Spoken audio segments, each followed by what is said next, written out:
आज मैं मटर पनीर की सब्ज़ी बनाने जा रही, तो 4-5 मैंने प्याज बारीक बारीक चॉप कर लिए हैं। इधर तकरीबन मैंने आधा किलो पनीर ले लिया है और इसे भी बड़े बड़े पीसेस में कट कर लिया है। और इधर मैंने कढ़ाई भी गैस पे रख दी है गर्म होने के लिए। इसमें 2 चम्मच तेल डाल दिया है, जो कि पनीर को मैंने इसी में थोड़ा सा रोस्ट कर लेती हूँ। और पनीर हमने डाल दिया है कढ़ाई में, थोड़ी देर इसे चलाएंगे और पनीर हमारा अच्छे से भुन जाएगा। और इसी में एक प्लेट में निकाल के रख देती हूँ, जो कि मेरा पनीर भुन गया है। इधर मैंने जीरा हींग डाल के कुछ खड़े मसाले डाल दिए हैं, लहसुन अदरक का पेस्ट भी डाल दिया है और प्याज भी मैंने डाल दिए है। साथ ही में इसे थोड़ी देर चलाएंगे।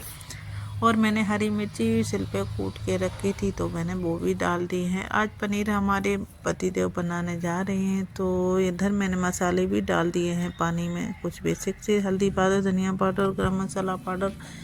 और इधर मैं टमाटर का पेस्ट बनाया था, वो भी डाल दी है। मटर भी मैंने डाल दी है और ये सारी चीज़ें अच्छे से पक जाएंगी। और ऊपर से मैंने कुछ मेथी के पत्ते भी डाल दिए हैं और फिर मैंने पनीर भी डाल दिया है। और अच्छे से मैं चलाएंगे, 10 मिनट ही लगेंगे। तकरीबन हमारा पनीर बनके हो गया है रेडी। इधर मैंने धनिया के ऊपर से गार्निश कर दी है।